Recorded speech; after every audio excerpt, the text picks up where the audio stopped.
sempre acreditei no poder do conhecimento e da informação e como eles podem mudar a vida das pessoas. E tratando-se do universo empreendedor, para mim, uma das melhores formas de apoiar e impulsionar negócios é aprendendo com quem tem muito a ensinar. Como sou uma grande apaixonada por ouvir boas histórias, fiquei imaginando quantas valiosas narrativas não devem existir neste mundão para serem compartilhadas. E é por isso que surge o Capital Econômico em Foco, um jeito dinâmico de comunicar as principais histórias, movimentações e transformações que acontecem no mundo dos negócios. Com informações de alto valor agregado, semanalmente, eu, Kelly Couto, trago de forma leve e descontraída convidados especiais para compartilhar, conectar e inspirar através de seus erros e acertos, fracassos e sucessos. Estou sempre em busca de ideias e inovações para ajudar a você a escrever um novo capítulo na sua jornada empreendedora. Venha comigo, porque o programa Capital Econômico em Foco só está começando. A preferência por compras online segue em constante crescimento e empresas que sabem aproveitar a onda do avanço tecnológico para destacarem seus produtos e serviços certamente ganham forças no mercado. Porém, ao mesmo tempo que a tecnologia facilita a conexão com o consumidor, a experiência do usuário ainda continua sendo um grande desafio para muitas organizações. E é por isso que o meu convidado de hoje é Roberto Nascimento, executivo da indústria da comunicação, com mais de 40 anos de experiência no mercado e atual vice-presidente de vendas publicitárias da Warner Bros. Discovery Brasil, que compartilha sua visão sobre as melhores práticas de mercado para gerar resultados positivos. Acompanhe!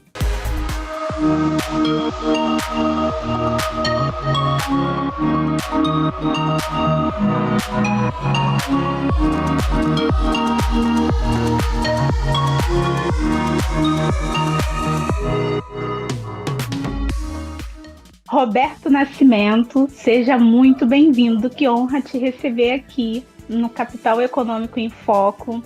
E para mim é uma grande satisfação tê-lo aqui, principalmente porque a gente está falando de um momento muito especial, a gente está fazendo aí uma conexão global e se prepara porque eu vou falar bastante, eu quero saber de tudo e mais um pouco. Então, para a gente começar um pouco essa entrevista, eu gostaria que você falasse sobre a sua trajetória, sobre a sua carreira. Legal, Kelly, obrigado. Primeiro prazer é meu estar aqui com você, obrigado pelo convite, pela oportunidade.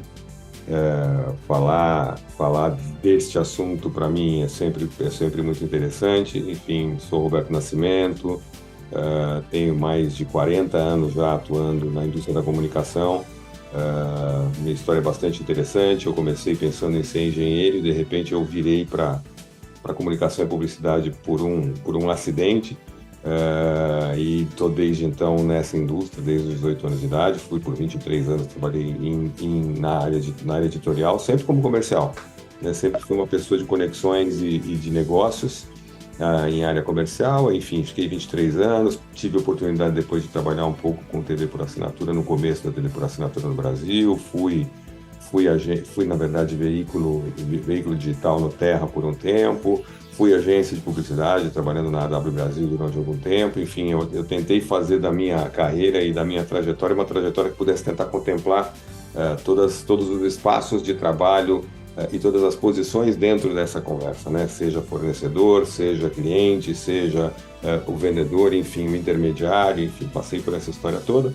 Pude empreender por um tempo também, aí trabalhei ligado à indústria de cinema e distribuição de conteúdo de cinema e comercialização. Fiz um percurso bastante interessante e depois vim para a PayTV de volta. Faz já 10 para 11 anos, vou completar meu 11º ano já tendo voltado para a PayTV, ficando 10 anos na Discovery, e agora há um ano eu estou no projeto de fusão da Warner Media com a Discovery, que deu origem à Warner Bros. Discovery.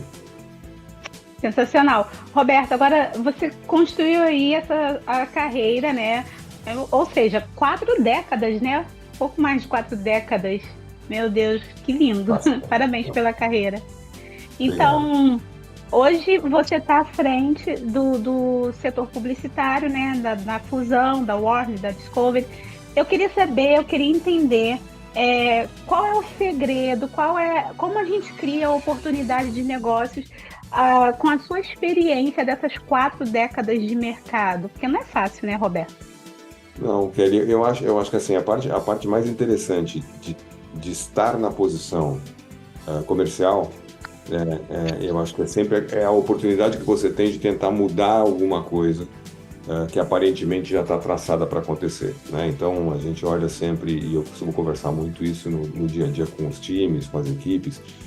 Eu acho que assim, qual é o nosso grande desafio? É entender onde a gente arruma um espaço diferente para trabalhar que possa fazer o negócio acontecer, independente do momento que a gente está vivendo, da economia, da situação da indústria. Enfim, eu acho que esse é o grande prazer que a gente tem. E eu acho que isso vem me acompanhando ao longo desses 40 anos de carreira, né? Eu acho que sempre tentei olhar, e é interessante quando eu falo da minha carreira, eu passei 15 anos na Editora Abril, fui diretor de Veja, enfim, fui vender América Economia, trabalhei com revistas no começo do período em que elas já estavam um pouco mais questionadas aqui no Brasil, o que era muito difícil, ou seja, não é que o tempo todo eu fui trabalhando, né, em espaços em que simplesmente fazer negócio era muito fácil. E eu acho que naqueles lugares onde o negócio era menos fácil, foi onde eu mais usei da criatividade, foi onde eu usei da colaboração das equipes para que pudesse construir possibilidades de negócio, alternativas, criasse oportunidades que fizessem sentido. Então, acho que assim, o grande olhar para mim quando a gente fala deste negócio ao longo do tempo é qual é a capacidade que a gente, como vendedor, tem de ser criativo. Né? Não perder esse olhar de que é só sobre uma venda, né? Mas é sobre uma forma de você fazer uma venda que ela possa ser amarrada de um jeito que ela vai se repetir ao longo do tempo. Não, Roberto, e é até interessante você tocar nesse ponto, porque você falou assim, essa parte de vendas, você até me corrija se eu estiver errado, mas quando a criança ou adolescente fala assim, o que você vai ser quando crescer? Todo mundo fala, eu vou ser médico, engenheiro, mas ninguém fala assim, eu vou ser vendedor. Eu nunca ouvi falar, você já ouviu falar? Não. Não fala, né? E aí a gente vê essa parte de conexão, de oportunidades, né? Como que vai se descobrindo ao longo do tempo. Eu amo essa área, sou apaixonada, sou até suspeita em falar, Roberto. Você sabe que eu sou suspeito não, eu tenho um viés que as pessoas normalmente não acreditam, eu sou muito tímido. E a gente sempre associa muito essa questão do vendedor com uma pessoa muito aberta, muito social. E para mim foi muito engraçado porque eu fui me desafiando muito ao longo desses anos todos, né, a aprender a ser um ser mais social e sociável, né, nessa relação. Mas eu acho que mais do que superar a timidez, que foi bacana para mim, foi descobrindo o quanto essa forma de conversar, a possibilidade da venda, o fazer o negócio, o controlar o resultado ao longo de um determinado período do tempo, foi me tirando dessa percepção de que aqui é só uma questão de você não pode ser tímido e você tem que se jogar no negócio. Então eu fui aprendendo devagar com isso, foi bastante interessante, eu sempre me desafio, continuo me desafiando nesse sentido. Eu sigo sendo uma pessoa mais tímida, eu sigo sendo mais reservado, mas gosto muito de conversar. Então, eu acho que eu fui criando um caminho aqui, um equilíbrio dessa coisa de superar a partir da minha timidez, a partir da conversa, de perguntar muito, de ouvir muito, enfim. E isso tem sido bastante interessante. Mas é duro, nunca pensei na minha vida naturalmente, eu falei assim, não, quando eu crescer eu vou ser vendedor. Muito pelo contrário, eu ia ser engenheiro. Como você mesmo falou, eu ia ser engenheiro, entendeu? Depois eu mudei de área nessa história. Um perfil totalmente paradoxal, né? Ser tímido na área de vendas. É isso, né? A gente tem essa percepção de que todo vendedor... Aí eu vou contar uma curiosidade para você. Assim, eu até acho que todo vendedor tem que ter um viés muito grande de sociabilidade, né? Tem que ser um ser mais próximo das pessoas. Mas eu percebi muito cedo no começo da minha carreira que eu não ia ser o melhor vendedor. Né? E isso foi muito engraçado, porque eu acho que isso dirigiu e orientou a minha carreira de verdade, Kelly, porque assim, eu entendi que eu precisava ser o gestor dos vendedores. Eu precisava ter uma equipe de vendedores que fosse muito boa no sentido de poder se aproximar das pessoas, que socialmente fizesse direito àquilo que eu não fazia. Então eu falei, cara, eu vou ter que me dedicar muito a ser gestor. E eu acho que eu comecei minha carreira de gestor muito cedo exatamente por isso. Porque eu percebia que eu brinco muito, quando eu falo com pessoas de vendas, eu falo muito isso. Eu falo, cara, eu não era o cara que batia a meta todo mês. Então eu falei, eu não vou ficar bem posicionado nessa história porque eu não vou bater minha meta. Então deixa eu trabalhar com quem bate a meta. Entendeu? E eu acho que eu comecei com essa história e foi bastante interessante. Quer dizer, essas coisas todas me empurraram para essa posição de gestão dentro de área comercial, mas ao mesmo tempo de entender que o meu potencial não necessariamente era social, mas era de estratégia. que eu acho que é muito o caminho que eu percorro no meu dia a dia hoje, é olhar estratégico. Sensacional, Roberto. Agora, falando um pouco sobre a indústria do entretenimento, a gente trazendo agora um pouco para o cenário econômico.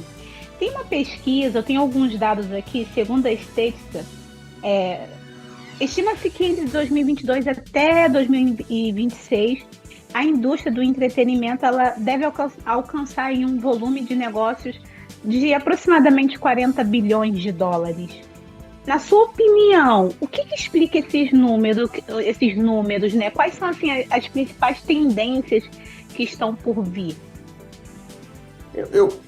Então, eu não sei se eu gosto de falar de tendências, Kelly. Eu acho interessante a gente falar o seguinte, ó, como as coisas estão exponencialmente crescendo, né? Então, assim, se você parar para pensar, não dá para falar que games vai ser uma tendência. Game já é um negócio, né? Mas ele cresce exponencialmente. Né, ele cresce cada vez mais. Então, acho que assim, quando você olha para o entretenimento de uma maneira geral e quando você olha para a mídia e entretenimento, essa é uma indústria que vai seguir crescendo, porque a gente precisa continuar gerando e despertando desejos nas pessoas, a gente precisa continuar apresentando soluções para consumo de produto, a gente precisa continuar fazendo as pessoas se engajarem com serviços, enfim, isso não vai parar nunca, né? E eu acho que o que a gente fez ao longo desses últimos anos, porque os números crescem tanto, né? Quando você vai olhar para qualquer desses institutos, para qualquer consultoria, você percebe que os números dessa indústria vão crescendo muito. Você tem talvez parte desta indústria já mais consolidada, numa curva menor de faturamento, mas você tem outros novos players, outros entrantes nessa conversa que estão crescendo muito. Né? Então são dois fenômenos ao mesmo tempo. Eu acho que você pulverizou, então tem muito mais gente dentro dessa indústria, que antes era uma indústria de poucos, né? Então tem muito mais gente com muito mais oferta.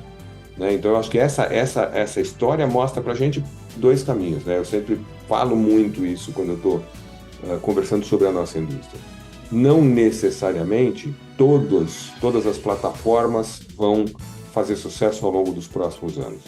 Mas que a gente nunca deixará entretenimento de lado, a gente nunca deixará. O entretenimento é parte da nossa vida. E ele é a parte mais interessante da nossa vida. Ele é o nosso, é o buffer para te tirar um pouco da pressão do dia a dia. Ele é o teu momento de descontração, ele é o teu momento de consumo de mídia de maneira mais tranquila, ele é o momento que você faz as suas próprias escolhas. Hoje em dia a gente está convivendo com o fato de que ele é o momento em que você passa a produzir o seu próprio conteúdo. Então a gente, além de consumidor de conteúdo, a gente é produtor de conteúdo hoje em dia. Então, olha como esse negócio cresceu e ele continua sendo presente na nossa vida. Né? Então, eu acho que assim, para os próximos anos, o que a gente precisa estar muito atento é para onde vão se desdobrando essas oportunidades, que estão muito associadas à produção de conteúdo, a consumo de games, a eventos ao vivo, enfim, a tudo aquilo que possa gerar um grande engajamento de pessoas num momento muito curto de tempo para que você possa monetizar isso de alguma maneira, enfim. É uma indústria que está amarrada muito ao dinheiro, né? Seja na produção e na distribuição dos seus conteúdos, seja na comercialização que isso gera, né, a partir do sucesso ou a partir da quantidade de pessoas que consomem, se engajam e fazem com que o seu conteúdo seja mais reconhecido pelas pessoas. E ganha quem sabe aproveitar esse momento também, né, Roberto? E é isso, eu acho que o grande segredo para as empresas, aí sim, eu acho que as empresas precisam ir constantemente se reorganizando no sentido de entender que se elas ficarem por 2 anos seguidos fazendo as coisas como elas faziam, elas não terão terceiro ano. Né? Elas precisam estar se reinventando em 100% do tempo. Né? Na abordagem, no produto final, na forma de entregar e de antecipar algum tipo de resultado. Enfim, a gente precisa estar sempre muito atento de que a expectativa do ser humano tem aumentado exponencialmente. Né? A gente imagina sempre o seguinte, antigamente como eu tenho esses 40 anos, eu posso muito falar sobre passado e presente, né? Mas a gente sempre trabalhou muito nessa indústria baseado no que aconteceu, no dado histórico. Quantas revistas você vendeu, para quantas pessoas aquela programação foi exibida, quantas pessoas consumiram um determinado filme. E hoje em dia a coisa ficou muito mais automática. Né? No momento em que você está colocando as coisas para funcionar, as pessoas já querem saber como aquilo está performando, para tentar, de alguma maneira, ajustar a curva antes que ela vire uma curva de erro, né? Antes que ela crie uma curva errada de performance. Então, tá todo mundo muito mais ansioso, precisando de informação muito mais rapidamente, Kelly. Então eu acho que isso é uma realidade difícil para a gente hoje, né? Como é que a gente consegue atender a expectativa das pessoas, atender a expectativa das empresas, de o tempo todo de criar um way out nessa conversa, não way out no sentido da pessoa sair do negócio, mas da pessoa fazer daquele negócio um bom negócio sempre, né? Eu estou falando muito aqui já do meu dia a dia de indústria, que é assim, cara, como é que eu consigo vender alguma coisa e garantir que ao final do período de trabalho que eu fiz essa venda, eu consiga entregar de fato alguma coisa que seja boa e não simplesmente cumprir com um contrato, ainda que o seu resultado não seja tão bom. Amei cada ponto da sua conversa, principalmente nessa parte de se as empresas não se reinventarem, elas não vão ter o terceiro ano, né? Porque realmente, se não acompanhar, eu sei que você não curte muito a palavra tendência, mas é basicamente isso, né? Se não acompanhar, acaba ficando para trás, né, Roberto? Não é que eu não curto tendência, não, eu curto tendência. É que eu acho que quando a gente olha para a indústria de entretenimento, a gente vem fazendo, e eu entendo tudo como inovação, eu entendo de verdade, mas eu olho e falo assim, pensa que você lança um filme baseado num game, você lança um game baseado numa história, quer dizer, você evolui muito as coisas de maneira muito interessante, né? Então, quando você sai do formato de fazer os desenhos animados e transforma isso em live action, olha como você evoluiu essa história. Mas a origem disso é um desenho, né? A origem disso é um longa-metragem, é um produto é um formato longo de conteúdo, de produção de conteúdo. E você vai evoluindo isso de maneira que ele possa continuar atual, atendendo o espectador, aquele consumidor mais jovem, aquele consumidor deste momento, mas não necessariamente você cria uma nova tendência, entendeu? Quer dizer, quando eu me preocupo com tendência, porque assim, a gente precisa lembrar que muito do que a gente faz hoje, muito do que está dando certo hoje, ele é baseado em coisas que a gente já vinha fazendo, só que a gente repaginou de alguma maneira, encontrou novas plataformas para distribuir de outras maneiras, por outro lado, consegue fazer isso de maneira mais transparente, mais escalada, ou seja, é uma evolução da forma de fazer negócio, né? Uma evolução... Uma combinação, né? Uma combinação, né? É isso. Mas não sou contra, não. Tudo bem, tem gente que está valendo bastante, sim, pô. Tá valendo em alguns momentos, vamos combinar aqui nessa entrevista. Agora, Roberto, ainda falando um pouco sobre a indústria do entretenimento, qual é a sua análise sobre o consumo no audiovisual? Vou trazer um exemplo. Por que assim, a gente precisa se preocupar, vamos supor, eu, dona de um negócio, ter uma preocupação do consumo no audiovisual, comportamento do consumidor. O que você enxerga dentro desse mercado? Você acha que é uma coisa que ainda é muito forte, ou as pessoas estão preferindo, o consumidor está preferindo uma divisão, um pouco de mídia, um pouco de audiovisual? Qual é a sua análise sobre isso? Kelly, eu tendo a achar que tudo é produção audiovisual, né? O vídeo caseiro é produção audiovisual, assim como o vídeo produzido com dinheiro incentivado, ele é uma produção audiovisual, assim como um grande longa-metragem produzido pelos estúdios de Hollywood, ele é um conteúdo audiovisual. Então, é aquilo que eu te falei, eu acho que nunca se consumiu tanto conteúdo como agora. Então, a gente nunca viveu essa experiência da velocidade com que se consome esse conteúdo, né? Por que eu acho que você tem cada vez mais oportunidade? O que a mudança dos formatos lineares para os não lineares de distribuição de conteúdo, né? Quando você fala assim, agora tem as plataformas de streaming, enfim, os AVODs, os SVODs, o que mudou nessa história, né? É a disponibilidade de conteúdo. Se você tem uma plataforma dessa, você está dando para quem consome a possibilidade de sentar na frente do device e consumir conteúdo até cansar. Antigamente você esperava pelo conteúdo, né? Então você criava uma janela de consumo, que era uma janela controlada de consumo. Hoje em dia você perdeu isso, né? Então eu acho que quando você perde essa janela, o que acontece? As coisas foram acontecendo de maneira... Não é que foi acontecendo intercalado, né? Uma coisa, depois outra. Não, as coisas foram acontecendo todas ao mesmo tempo. Mas eu acho que elas foram todas demandadas por essa expectativa, desejo por parte das pessoas de consumirem mais conteúdo. Então, assim, no momento em que aquilo que você produz e distribui já não me atendo, eu começo cada vez mais a produzir meu próprio conteúdo, a consumir conteúdo de alguém que criou, que produziu, que não seja você. Então, eu acho que a gente rompeu as barreiras todas, por isso que eu te falo, para mim, conteúdo audiovisual, para mim, é tudo aquilo que se produz e que tem gente interessada em consumir. né? Então, quando você olha por esse lado, cara, a gente produz conteúdo como nunca, né? E by the way, produz, consome e monetiza, né? Então, assim, tempestade ou onda perfeita, não tempestade, onda perfeita para surfar, né? É porque, assim, a gente consome muito conteúdo, né? Conteúdo praticamente virou... Praticamente não, na minha opinião pessoal, virou o petróleo do século XXI. Na minha opinião pessoal. Uhum. Então, só que aí a gente tem, né, o cenário de mídia e entretenimento. A gente tem desde um conteúdo simples, um conteúdo caseiro, até o conteúdo incentivado, como você trouxe aqui. O que você enxerga, assim, esse cenário para os próximos anos? Você acha que isso vai continuar, vai ser mais forte ou vai diminuir?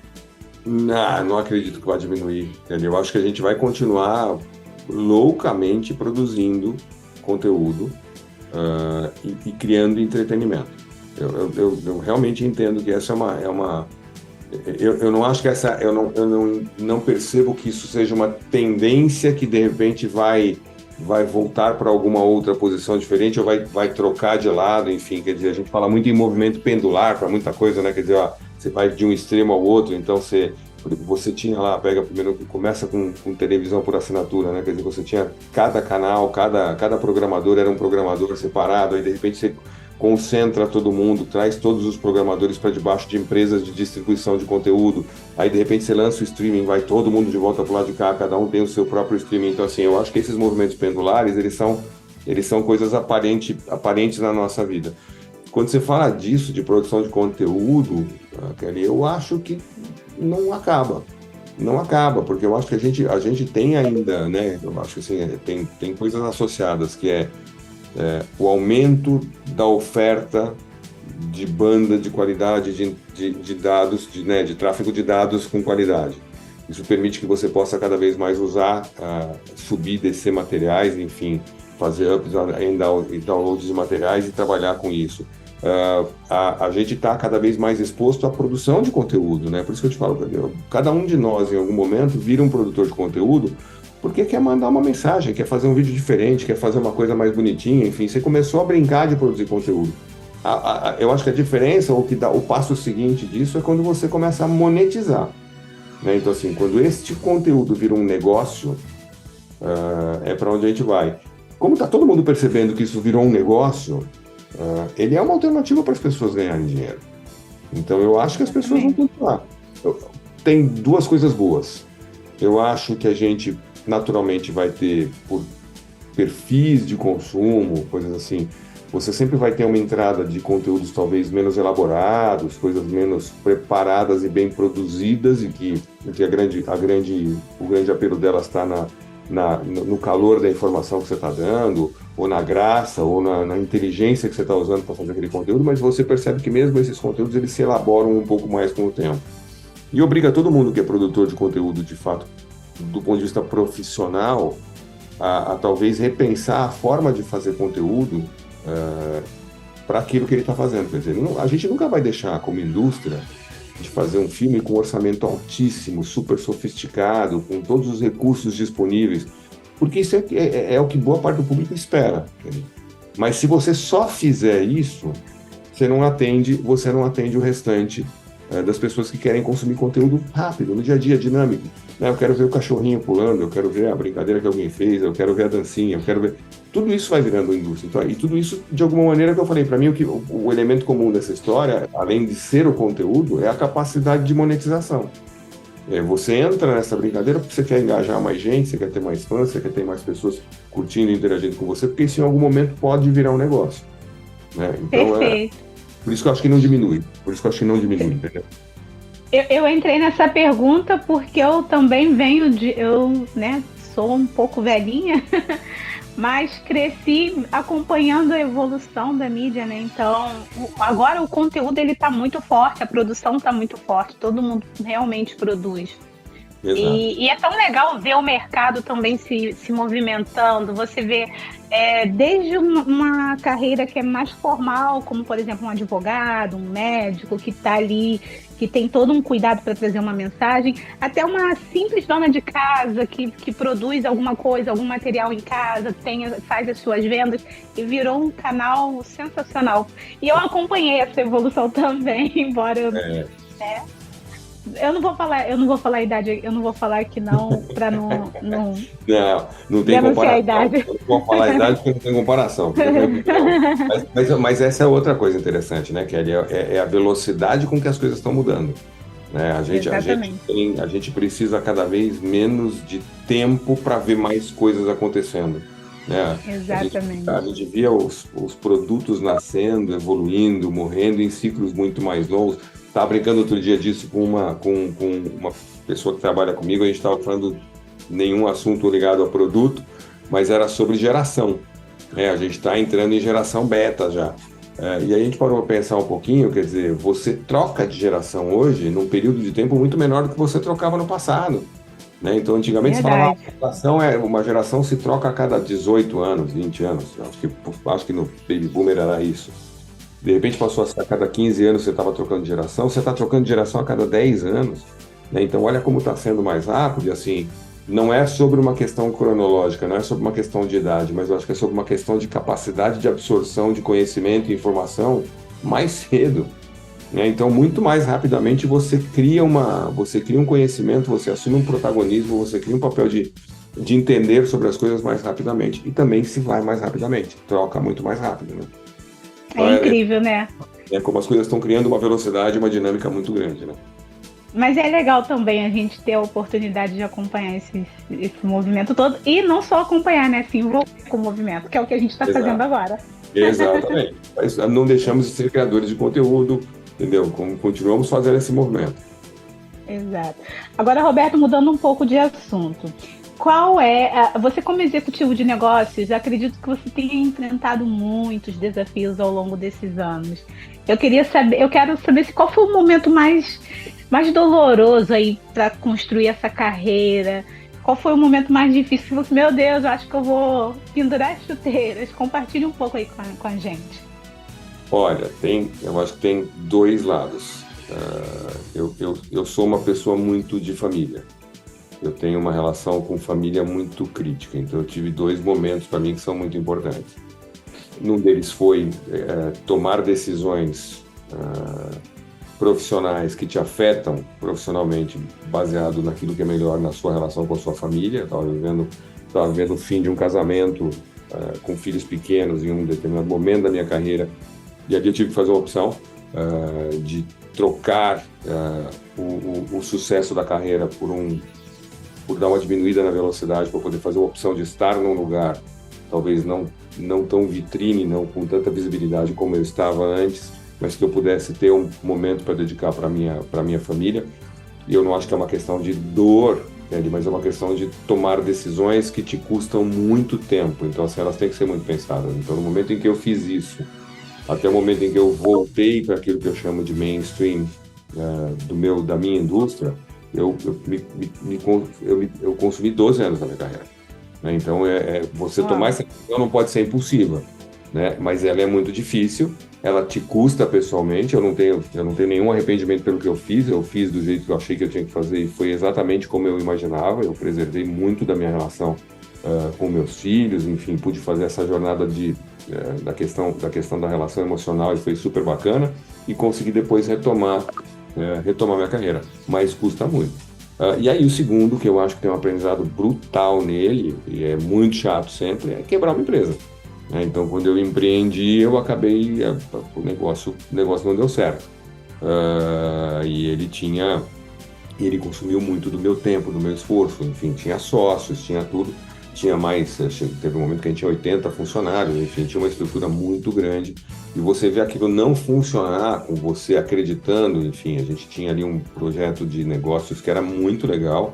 Eu acho que ele estava um pouco à frente do tempo dele, que era de distribuição de conteúdos por internet, enfim, tinha todo um olhar de negócio que era muito interessante, ele era muito inclusivo, porque a gente trabalhava com cinemas de bairro, com cinemas de arte, cinemas independentes, então a gente criou um circuito de cinemas para os quais a gente distribuía e dava acesso a conteúdos de longa-metragem, e também vendia comercial para eles, enfim, tinha todo o modelo que era muito legal, mas estava um pouco à frente do tempo. A gente, estou falando de 2004 a 2010, você estava começando a engatinhar com esse olhar ainda de como as plataformas iam funcionar no futuro. Então, ver aquilo quebrar em algum momento para mim, falar acabou, não deu certo, foi muito dolorido, mas eu acho que foi o meu grande salto de aprendizado. De verdade, profissionalmente falando, ele cronologicamente ele me deu inclusive uma oportunidade. Eu falo sempre isso, eu não tenho nenhum problema para contar, mas assim, eu me reorganizei para a indústria aos 50 anos de idade, né? Então assim, eu voltei, eu fui para Terra, do Terra eu fui para Discovery, da Discovery eu fiquei aqui na vim para Warner Bros. Discovery depois de 50.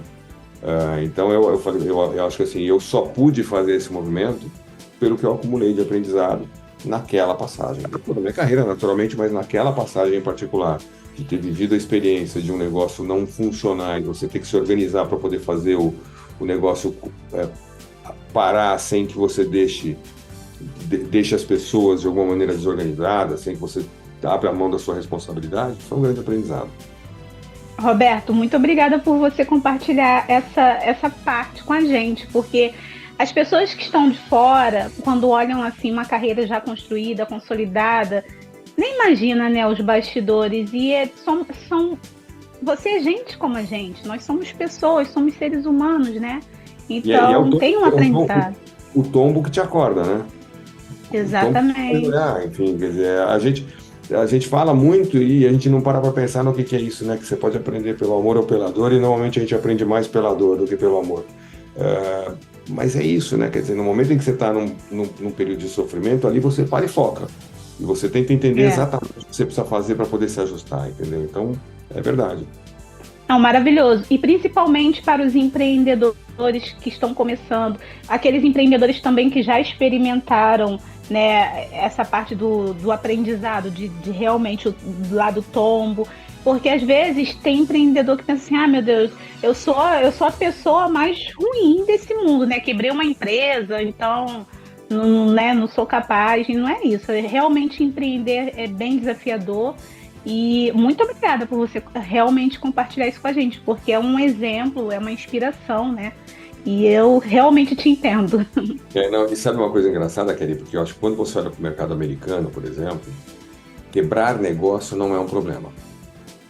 No mercado americano, a cultura do mercado americano, eu acho que ela prevê mais que você pode não dar certo com um negócio e você pode tentar de novo. Acho que tem toda uma questão de como funciona, né, do ponto de vista fiscal, econômico, financeiro do país, enfim, questão de taxas, de dificuldades e de ciclos de abertura e encerramento de empresa, enfim, tem coisas que são muito próprias. Então, eu acho que simplificar essa linha de negócios ajuda muito a empreender sem culpa. Porque eu acho que empreender faz parte do empreender. Do empreender não dá certo. Porque todo mundo acha que tem o melhor produto do mundo, o melhor serviço do mundo, que faz da melhor maneira. E quando você vai para a luta no dia a dia, quando você vai para o mercado, ali é que você vai ser testado, ali é que você vai colocar a prova se de fato ele é o melhor ou se ele não é. E aí o mercado é impiedoso. Se ele não é, não vai dar certo. Entendeu? E quando você vai para um mercado como o americano, em que não dá certo, faz parte, bom, então tudo bem, não deu certo, estou aqui, terminei, fiz o que tinha que fazer, posso tentar voltar de novo e está tudo certo. Quando você faz isso no Brasil, eu acho que o custo de empreender no Brasil é muito mais alto. Muito mais alto. Ele é muito mais difícil, Kelly, porque ele te cobra muito mais, financeiramente. Muito E emocionalmente ou pessoalmente, o que eu falo é, a gente julga muito aqui no Brasil. Né? Então, quando o cara fala, não, ele quebrou o negócio, ele passou a ser uma pessoa incompetente, entendeu? E o que não é verdade. Ele só faz diferente, eu falo muito isso, eu sou um cara com vocação, sou uma pessoa com vocação para carreira executiva. Então, quando eu empreendi, o que eu descobri naquele momento foi como é difícil e como eu não sou uma pessoa para fazer aquilo. O que não me fez pior. Reconheceu, né? O que não me fez, na minha carreira executiva, eu faço as coisas direito, entendeu? Quer dizer, então, eu só entendi quais eram os territórios onde eu tinha mais competências para colocar na mesa para fazer funcionar direito, entendeu? Mas a gente aqui é mais, eu acho que o brasileiro é mais implacável nessa história do empreender que não deu certo. Concordo com você em gênero, número e grau, principalmente pela experiência de hoje viver nos Estados Unidos e ver de pertinho, ter esse relacionamento com o mercado americano. Você está assim, coberto de razão, Roberto.